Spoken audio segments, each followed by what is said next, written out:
Nínive era una ciudad muy grande que se recorría en 3 días. Y sin embargo, Jonás la recorrió predicando en un día. O sea, solamente la cruzó, dicen los teólogos, solo la cruzó. Él no fue por todos lados predicando. Era de 3 días para atravesarla y Jonás la atravesó en un solo día. Dice, entonces Jonás comenzó a recorrer la ciudad, versículo 4, de capítulo 3. Entonces Jonás comenzó a recorrer la ciudad, caminó de un día. Y lo que él decía era, dentro de 40 días Nínive será arrasada. 3 días para recorrerla, un solo día para Jonás. Algo había en el corazón de Jonás. O bien, la obra de Dios en el corazón de los ninivitas fue tan profunda que con solo un día algo pasó. No estoy seguro, solo el hebreo profundo podrá decirnos. Cuando dice que entonces Jonás comenzó a recorrer. Da la impresión de que no pudo ni terminar de recorrerla. Cuando ya Dios había provocado en el corazón del rey y de los ciudadanos de Nínive todo un arrepentimiento profundo. Cuando él apenas comenzó a recorrer la ciudad. Realmente no lo sabemos. Hay algunos que dicen Jonás odiaba a Nínive y no quiso atravesar más que una sola calle predicando, y predicó pura destrucción. Dentro de 40 días Nínive será arrasada, fue todo lo que dijo.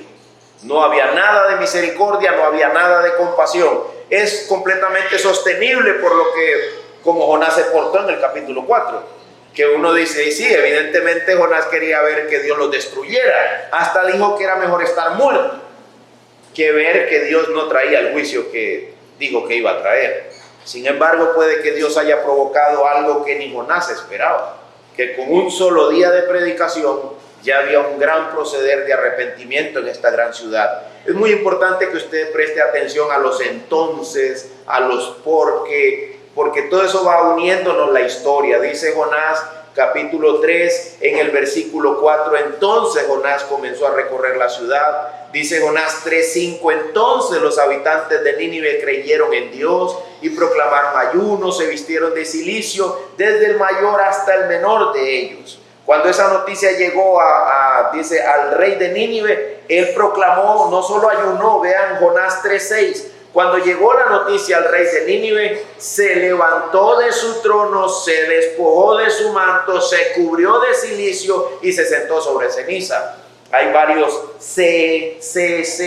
no solamente hay que prestar atención a los entonces, hay que prestar atención a lo que está ocurriendo con este rey. Se levantó, se despojó, se cubrió, se sentó sobre ceniza, mandó a proclamar un ayuno hasta de animales, decíamos. Y luego en el capítulo 3, versículo 10, dice, cuando Dios vio sus acciones. Es interesante cómo la historia tiene un inicio. Jonás empieza a predicar, no ha ni terminado de predicar por la ciudad, y entonces ya hay arrepentimiento, y un arrepentimiento muy profundo que implicó varias cosas que ocurrieron. Se sentó sobre ceniza, se quitó su manto, se postró delante del Señor, mandó a proclamar ayuno, y desde el corazón de este rey dice, quién sabe, quizá Dios se vuelva, se arrepienta, se aparte de la ira que tiene y no perezcamos. Y dice el verso 10, baja toda la angustia y dice, cuando Dios vio sus acciones, se apartó, dice, se arrepintió del mal que había dicho que les haría y no lo hizo. Todo terminó bien, para que el nombre de Dios fuera glorificado, exaltado en la vida de estos ninivitas y seguramente también en los labios de Jonás, que debía ser simplemente un miserable, diciéndole a los miserables dónde había perdón, en quién podían encontrar auxilio. Pero eso no era lo que estaba ocurriendo con la vida de Jonás.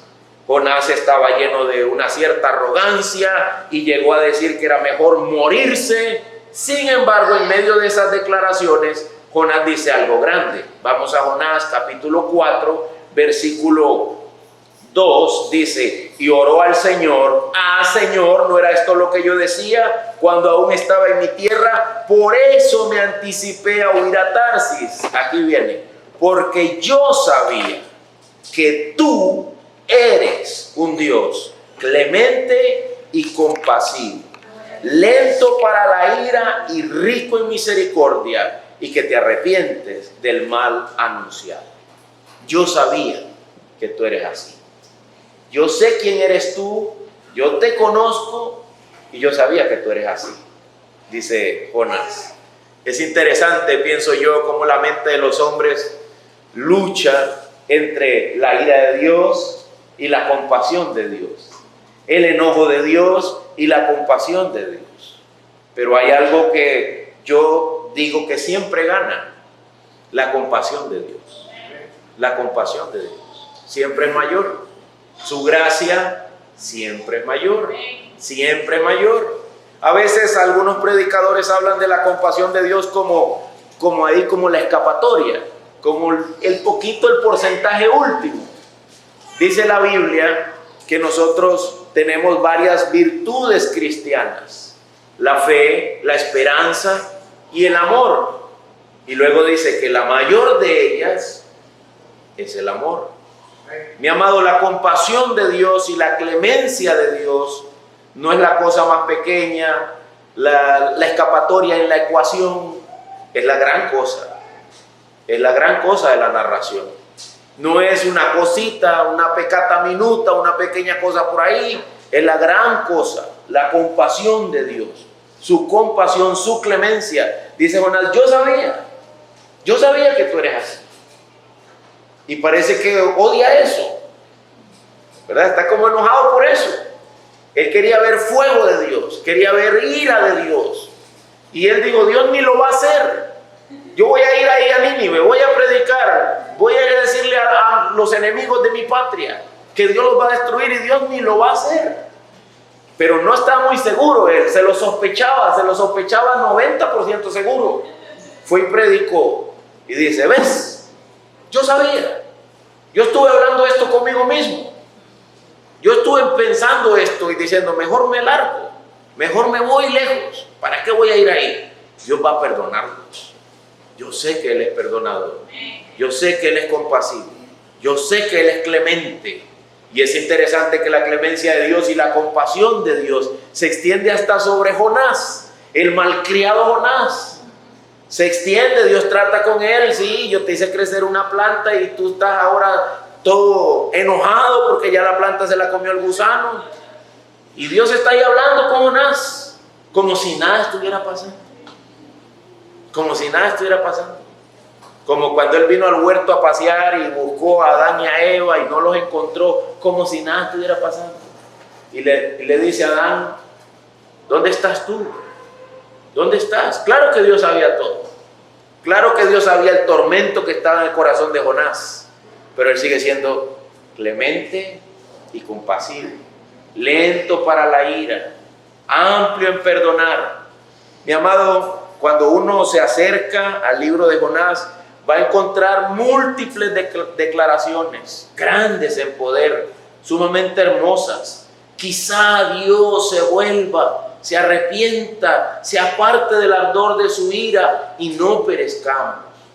Yo sabía que tú eres compasivo, clemente, lento para la ira. Esas declaraciones tienen un peso enorme. Uno no puede pasar sobre la Biblia sin detenerse a pensar en eso, más si eres un predicador. No puedes pasar sin decir, mira eso, lento, clemente, misericordioso. Qué grande es el Señor, grande es su compasión. Pues es imposible pasar sobre la Biblia sin detenerse a meditar en eso. Es imposible observar nuestras vidas sinceramente sin pensar en eso. Qué bueno es el Señor. Qué bueno es el Señor. Que su gracia es mayor. Que nuestros pecados son muchos y Él ha sido compasivo con nosotros. Hay gente muriendo todos los días en sus pecados. Hay gente para la cual no hubo marcha atrás y Dios ha tenido de nosotros misericordia. Su gracia nos ha alcanzado. Para nosotros volvió a salir el sol. Para nosotros una oportunidad más de alabarlo, de glorificarlo, de volver a poner nuestras mentes en el contexto correcto. Un tiempo más de tratos de Dios para con nosotros. Dice el Señor, ese soy yo, compasivo, clemente. Ese es su carácter. Cuando uno lee Jonás, le puede dar la impresión de que las acciones de los hombres hacen que Dios se vuelva compasivo y clemente. Jonás 3:10. Cuando Dios vio sus acciones, que se habían apartado de su mal camino, entonces Dios se arrepintió del mal que había dicho que les haría y no lo hizo. Cuando uno lee Jonás, da la impresión de que las acciones del hombre hacen que Dios se vuelva de lo que él ha dicho que iba a hacer. Da la impresión. ¿La salvación entonces es por obras? Dice Jonás, no. El mismo libro de Jonás, en Jonás capítulo 4, versículo 2, dice: yo sabía que tú eres un Dios clemente. Más allá de que si los ninivitas se iban a arrepentir o no, es decir, más allá de las acciones de los hombres, Dios es compasivo y clemente. Aún antes de que los ninivitas se arrepintieran, Jonás ya sabía que Dios es así y que muy probablemente los iba a perdonar y no los iba a condenar. Muy probablemente. Esto estaba en la mente de Jonás, como decía yo al principio, lo cual deja claro, mis amados, que las acciones de los hombres no provocan que Dios cambie sus planes. Las acciones de los hombres no cambian el carácter de Dios. Dios es lo que Él es. Haya arrepentimiento o no, Dios sigue siendo el mismo. Dios sigue siendo el mismo. Y por esto, hijos de los hombres, ustedes no han sido consumidos, dice el Señor. Justamente porque yo no me muevo por sus acciones. Y alguien puede decir: pastor, pero ahí dice que estos hombres se arrepintieron. Ahí dice que cuando ellos se arrepintieron fue evidente que Dios no hizo lo que iba a hacer. Fue evidente cuando ellos se arrepintieron. Pero ahí no dice que las acciones de los hombres compran la clemencia y la compasión de Dios. Lo que Jonás dice es que la clemencia y la compasión son parte del carácter de Dios. Son parte esencial de quien Dios es. Y no está comprado por las acciones de los hombres. Ustedes saben que la Biblia dice en Efesios, que dentro de un rato vamos a ver, que por gracia sois salvos, que por medio de la fe, que esto no es de nosotros, que no es por obras, para que nadie se gloríe. No es por obras para que nadie se gloríe. Por lo tanto, si observamos la clemencia y la compasión de Dios, lo primero que evidenciamos es que es el carácter de Dios. Es parte de quien Dios es. Es parte de quien Dios es. Y el libro de Jonás así lo establece. Uno no puede ganar lo que Dios es. Uno no puede ganar lo que Dios es. Uno solo puede pedir que en base a lo que Dios es, Él haga algo. Yo solo puedo, además de pedir, agradecer por lo que Dios es y ha hecho a nuestro favor y hará en favor de muchas otras almas. Pero yo no puedo ganarme lo que Dios ya es. Yo no puedo comprar lo que Dios ya es. Entonces, pastor, ¿cuál es el lugar de ese cuando Dios vio? ¿Cuál es el lugar de esa expresión en el mover de la compasión de Dios? En el mover de la clemencia de Dios. En primer lugar dijimos, la compasión y la clemencia de Dios es parte del carácter de Dios. No es algo que se gana por obras. En segundo lugar estamos diciendo, sin embargo, la compasión y la clemencia de Dios tienden a verse con toda claridad cuando en nuestras vidas hay arrepentimiento. Cuando nuestras vidas experimentan el arrepentimiento que Dios da. Entonces vemos su compasión. Cuando estamos pecando, estamos ciegos al pecado. Estamos practicándolo, estamos desobedeciéndolo, estamos como Jonás, airados, con ganas de pecar, con nada de intención de ver la bondad de Dios. Sin embargo, Dios sigue en sus tratos con nosotros, hasta que por su clemencia y su compasión se opera en nosotros arrepentimiento y fe. Entonces, y no antes, uno dice: ah, Señor, gracias. Qué grande es tu bondad. Qué grande es tu mano. Qué hermosa es tu obra Pastor, ¿por qué la historia de Jonás está inconclusa? Porque está completa. Porque lo que Jonás experimentó después de que Dios trató con él, tuvo que ser lo mismo que experimentaron los ninivitas: arrepentimiento. No hay nada más que narrar. Eso para que usted vea que la Biblia no es un libro de cuentos. La Biblia es un libro de revelación de Dios hacia nosotros.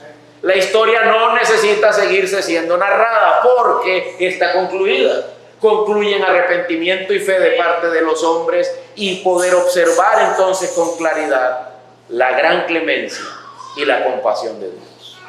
Por eso Jonás no necesita volver a responder más nada delante de la obra del Señor. Eso es como el libro de Job. Yo le diría, hermano, el libro de Job ya concluyó por Jonás. Ahora pongo mi mano en mi boca y digo, yo de antes te había oído, ahora yo te conozco. Esta tuvo que ser la misma respuesta de Jonás, el profeta de Dios. Tienes razón, Señor, tienes razón. El Señor le dice lo siguiente, Jonás 4, versículo 10. Entonces el Señor le dijo, tú te apiadaste de la planta por la que no trabajaste, no la hiciste crecer, que nació en una noche pereció, y no he de apiadarme yo de Nínive, la gran ciudad en la que hay más de 120,000 personas que no saben distinguir entre su derecha y su izquierda, y también muchos animales. No he de tener yo piedad, Jonás, de algo que yo he estado sustentando, de algo que yo he estado cuidando, de algo que yo formé desde el vientre de la madre de ellos. No he de tener yo cuidado de mi pueblo. La respuesta es lógica. Sí, es cierto. Tú eres el dueño de todo, el creador del universo. Creo, mis amados, que muchas veces nosotros predicamos como si todo no fuera de Dios. Maldecimos y odiamos a los hombres como si no fueran del Señor. Son de su propiedad. Son de su propiedad. Aún el impío es de Él y es para el día malo. Aún el impío es del Señor y es para el día malo. Dice el Señor, Jonás, ten presente que yo soy el dueño de todo, que yo he trabajado en todo, así como he trabajado en tu vida, he trabajado en la vida de todos, aún en la vida del impío para el día malo. Yo he estado soportando. Es mío. Si lo condeno, es mío. Si sigue en pie, es mío, dice el Señor. Tú no tienes por qué reaccionar opuestamente a mi voluntad. Mi voluntad se hará. Y yo soy, dice el Señor, clemente, compasivo, misericordioso. Soy lento para la ira. Soy amplio en perdonar.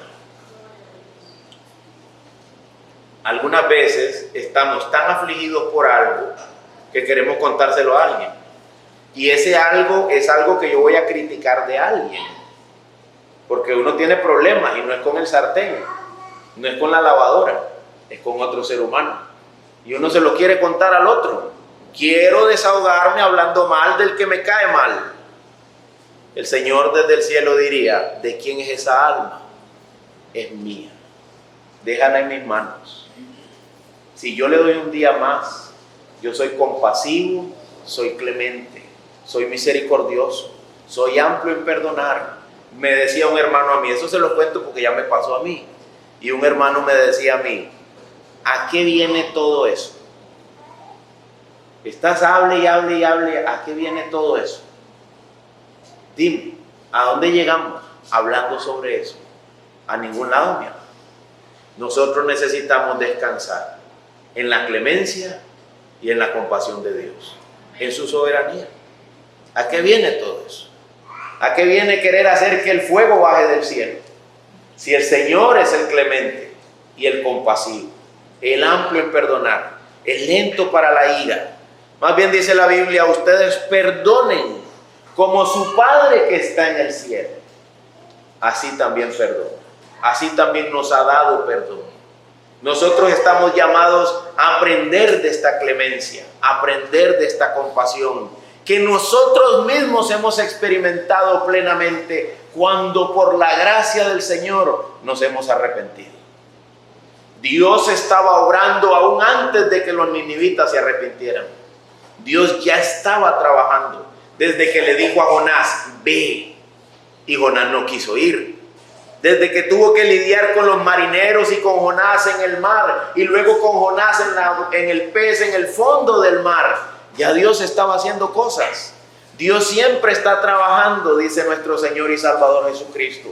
Y su trabajo siempre está relacionado con su clemencia, con su compasión, con su lentitud para la ira, con su amplitud para perdonar. Así que recuerde, mi amado, Dios es clemente y compasivo por naturaleza, por carácter, que nosotros estamos llamados a imitar. Pero además que Dios es clemente y compasivo, y su clemencia y compasión quedan en evidencia, se experimentan mejor cuando hay arrepentimiento. Cuando hay arrepentimiento es cuando los hombres podemos ver con claridad la clemencia y la compasión del Señor. Cuando nosotros experimentamos el arrepentimiento. Pero aún el arrepentimiento es un don de Dios. ¿Se acuerdan el domingo pasado? Es para vida y es un don de Dios.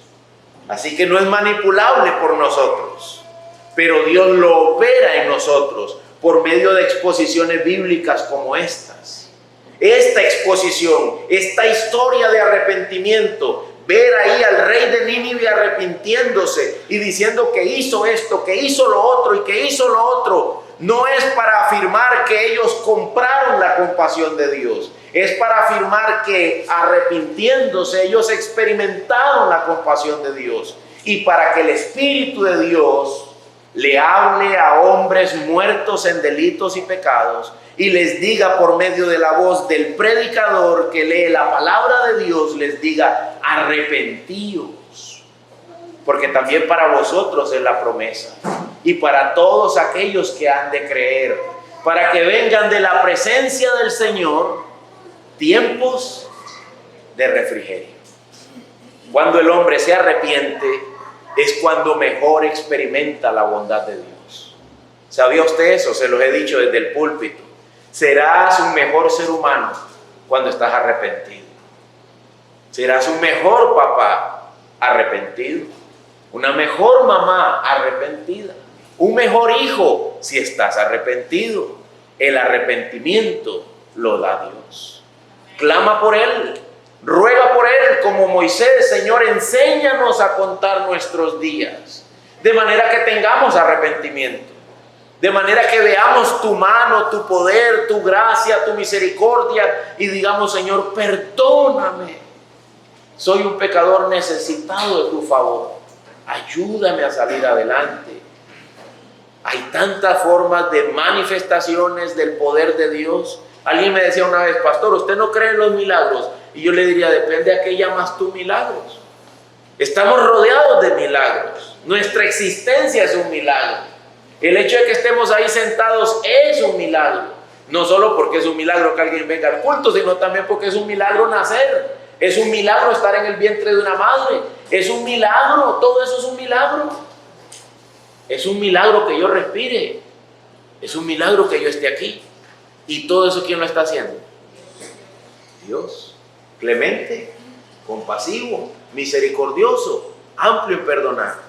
Es milagrosa la obra de Dios todos los días, todos los días. Cada vez que yo veo un bebé pienso en eso. El milagro. Así le han llamado a algunos, ¿verdad? El milagro de la vida. Mi amado, estamos rodeados del mover de Dios todo el tiempo.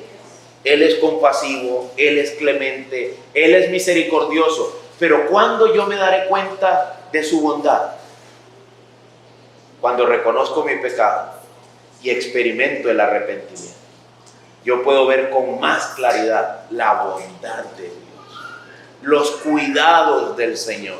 A veces les cuento que cuando era joven, más de lo que soy ahora, fui ladrón. Les he contado, ¿verdad?, que fui ladrón, mentiroso, perverso, pecador. Y cuando veo hacia atrás, digo: Señor, gracias por cuidar. Gracias por cuidar. ¿Sabe por qué no me agarró la policía? Gracias al Señor. Si yo hubiera caído preso por mis robos juveniles, ¿qué habría aprendido yo en prisión? Dios me cuidó. Dios me cuidó. Dios me ha cuidado de mí mismo de una manera increíble.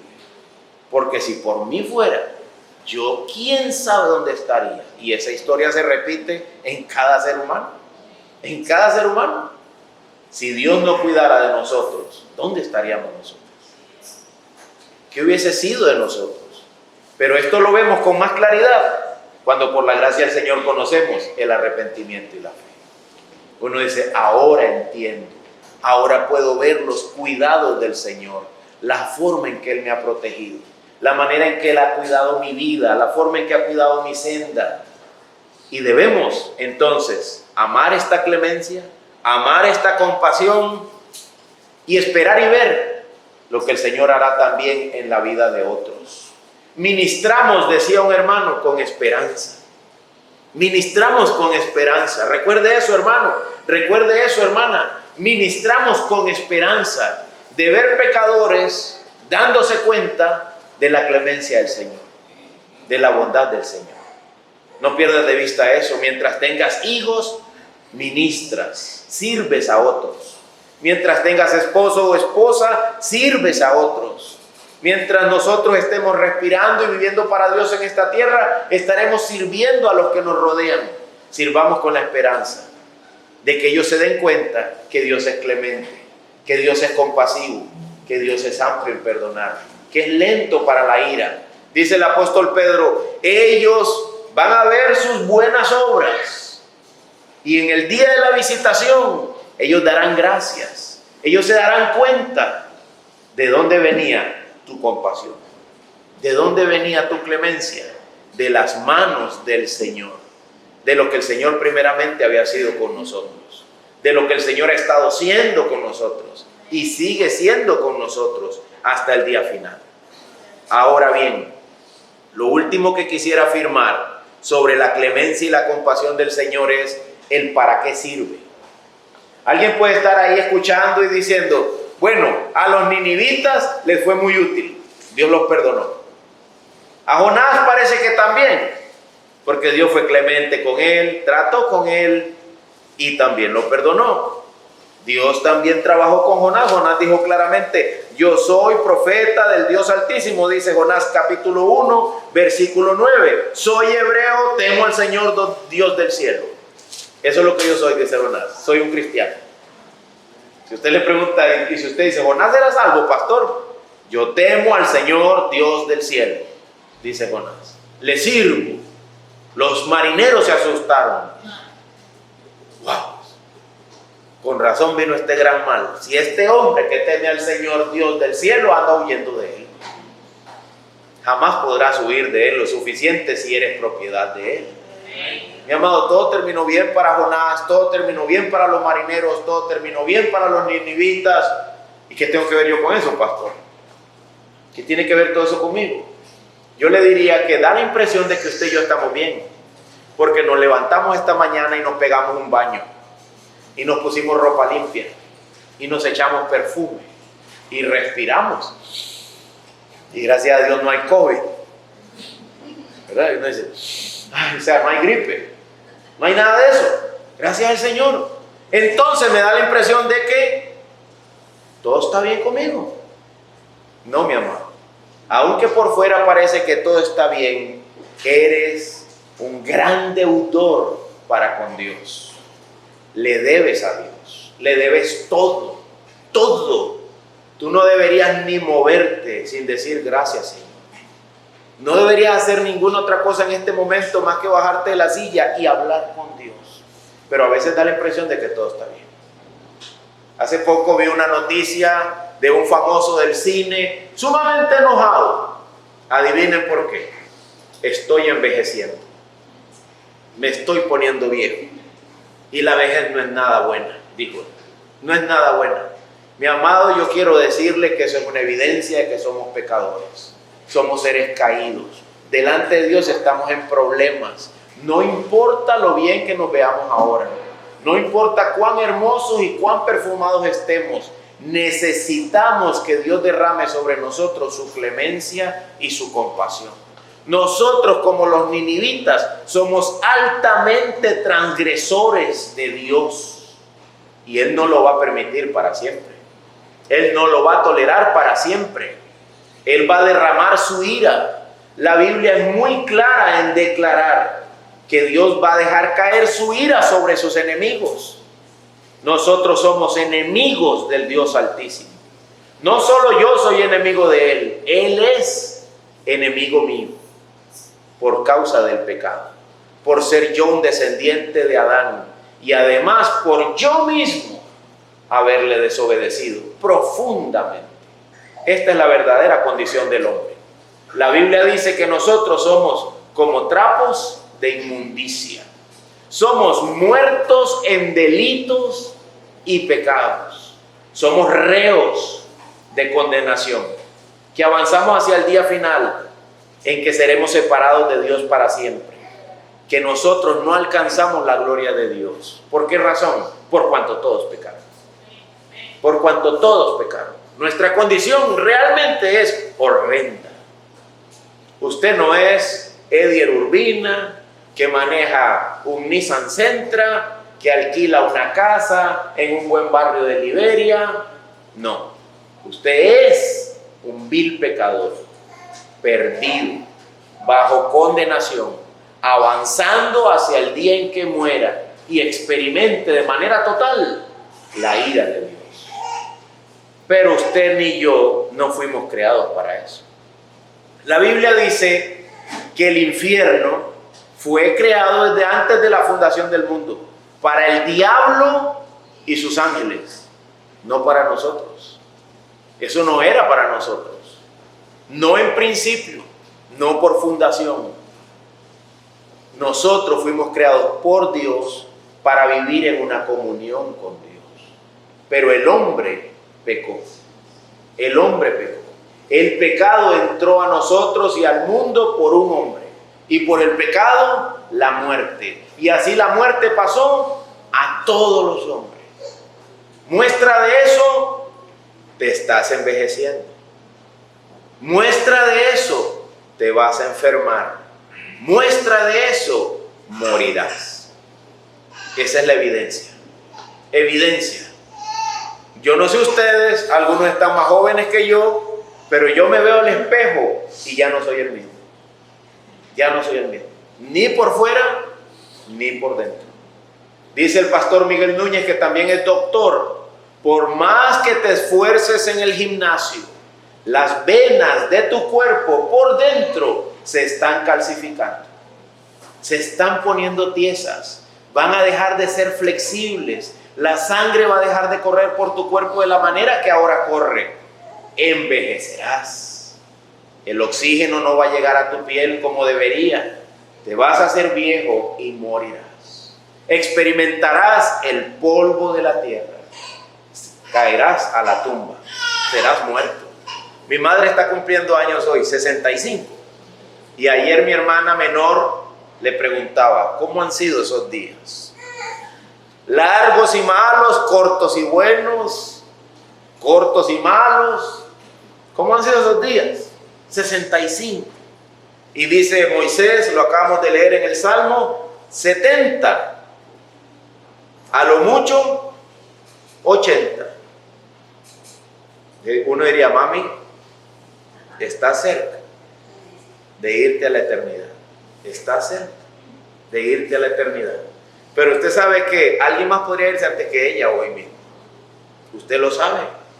Hace como 2 días enterraron a un pastor a quien conocí cuando era muy joven, ese hombre. Y él cayó enfermo. El año pasado le descubrieron una enfermedad. Tenía un problema. Su cuerpo se estaba comiendo a sí mismo, en su propia sangre. Usted sabrá cómo se llama, yo no, la enfermedad. Él estaba autoconsumiéndose a sí mismo. Su cuerpo devoraba sus propias plaquetas, su cuerpo devoraba su propio sistema inmunológico, así que estaba arruinándose a sí mismo, sangrando y de todo. Lo internaron, pasó octubre, noviembre y diciembre en un calvario total. Le hicieron un trasplante de médula ósea, no sé qué cosa. Cuando salió de ahí, lo metieron dentro de un cuarto de cristal. Él tenía 3 niños. Uno como de 9, otro como de 5 y otro como de 1 y medio.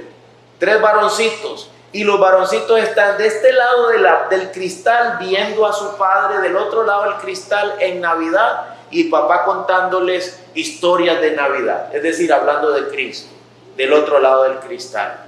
No podían tocarlo, no podían acercarse a él, no podían tener relación con él porque él no tenía un sistema inmunológico bueno.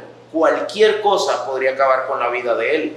Él en realidad estaba evidentemente frágil, como usted y yo estamos todos los días. Pero en él era evidente. En nosotros no es tan evidente, pero es igual. Es exactamente igual. En él se volvió evidente su fragilidad, pero es la misma fragilidad nuestra. Mi amado, yo quisiera decirte que tú eres como un ángel caminando sobre la tierra. Eres un poco menos que los ángeles, pero solo un poco menos que los ángeles. Que Dios te hizo para que vivieras con Él, para que tuvieras comunión con Él. Pero tú, igual que yo, estamos caídos en pecado. Le desobedecemos, somos rebeldes, no queremos nada con Él. Recibiremos la consecuencia de la caída en esta tierra y por la eternidad. Así como este hombre estaba evidentemente frágil, nosotros también lo estamos a causa de la caída. Así como él tuvo que estar en un cuarto de cristal hasta que empeoró y murió. Lo enterraron hace como 3 o 4 días. Pero antes de que lo enterraran, su esposa, antes de que muriera, su esposa le hizo un video. Él estaba de espaldas, cantando al Señor. Cantando al Señor. Para ese hombre, en esa vitrina, durante esos meses, Dios fue su todo. Todo. Toda mi esperanza, todo, era todo para él. Era factible que estuviese dentro de la vitrina cantando al Señor. Y yo le digo, Señor, ¿por qué no me pones en una vitrina así? Para pasar mis últimos 3 días en esta tierra siendo lo que tú quieres y querías que nosotros fuéramos. ¿Por qué no me pones en una vitrina así? Valdría la pena, ¿verdad? Si los últimos 3 días de mi vida en esta tierra son con una enfermedad que me va a matar, pero yo estoy viendo al Señor y cantándole, alabándole. Nada importa para mí, ni los huilas allá afuera, ni la señora. De por sí él no podía hacer nada, solo cantar al Señor y alabar al Señor. Y ver qué iba a hacer Dios hasta que murió, hasta que se fue de este mundo. Y de repente el Señor desde el cielo dijera, ¿y por qué tengo que ponerte así? Para que me sirvas, para que me adores, para que me honres. ¿Por qué tengo que llevarte hasta esa condición? Lo va a hacer si Él lo tiene que hacer. Pero mi amado, el Señor nos llama a nosotros. Vuélvanse, hombres, vuélvanse al Señor. Vuélvanse al Señor. Apártense de toda esa perversión, adulterios, pornografía, iras, enojos, pleitos, contiendas, disensiones, chismes, y la lista sería infinita. Apártense de todo eso y vuélvanse al Creador.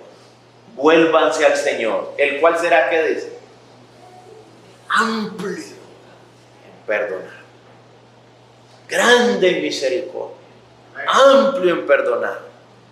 Mi amado, quiera el Señor que después de hoy y de la clase que van a tener algunos conmigo allá en el salón, a partir de hoy nosotros caminemos por Liberia como dentro de una vitrina, viendo solamente el rostro de Dios, buscando solamente al Señor.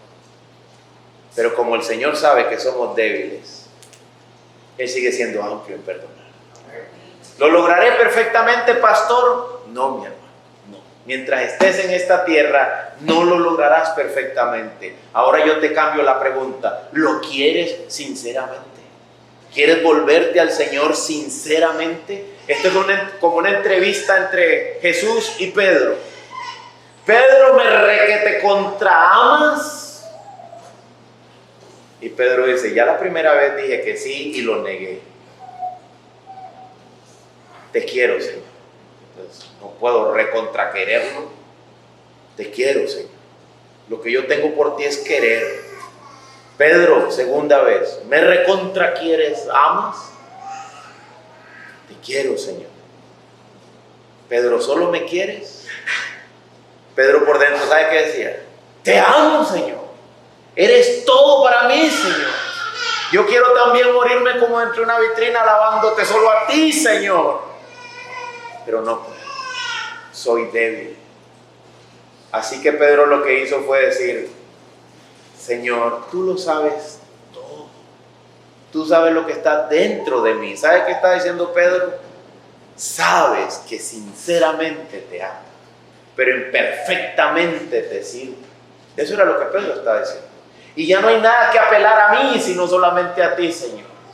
Y tu conocimiento de todas las cosas, hasta de este débil y frágil corazón. Y dice el Señor, y yo soy amplio para perdonar. Amplio, clemente, compasivo, misericordioso. Mi amado, el libro de Jonás revela esto. Y la palabra de Dios declara que así es, que así es. Cuando Moisés vio pasar el costado del Señor frente a él, Moisés gritó eso. Moisés dijo, el Señor, el Señor. ¿Quiere verlo? Vaya conmigo a Éxodo. Veo algunos rostros diciendo, yo quiero verlo. Éxodo 34:6. Éxodo 34:6. Ahí vamos a finalizar, afirmando la compasión y la clemencia del Señor. Éxodo 34:6. Tú y yo necesitamos eso, hermano, amigo. Tú y yo necesitamos esta compasión, esta clemencia todos los días. Éxodo 34:6. Entonces pasó el Señor por delante de él y proclamó, el Señor, Dios compasivo y clemente, lento para la ira y abundante en misericordia y verdad, que guarda misericordia ¿a cuántos? A millares, el que perdona la iniquidad, la transgresión y el pecado, y que no tendrá por inocente al culpable, que castiga la iniquidad de los padres sobre los hijos y sobre los hijos de los hijos hasta la tercera y cuarta generación. Pastor, la primera parte me encanta, pero en la segunda me dejó por fuera. Mira a Cristo. He ahí el Cordero de Dios que quita el pecado del mundo. Mira a Cristo. Él puede cobrar a Cristo lo que te iba a cobrar a ti.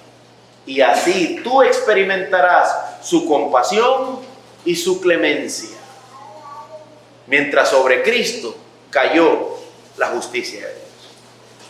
Él ya pagó por nosotros. Su obra hecha está. Para eso es Cristo. Por eso decimos, dame a Cristo. Dame a Cristo. Él es nuestro auxilio, nuestro amparo, nuestra fortaleza, nuestro refugio. Ya dije auxilio, pero voy a especificar pronto auxilio para experimentar la clemencia que está descrita en la primera parte del versículo. Mi amado, venga a Cristo. Venga a Cristo. Necesitamos a Cristo. Roguemos al Padre, dame a Cristo, dame a Cristo. Para experimentar yo, Padre Dios, tu clemencia, tu compasión, tu bondad, por todas las generaciones, por los siglos de los siglos. Oremos por eso.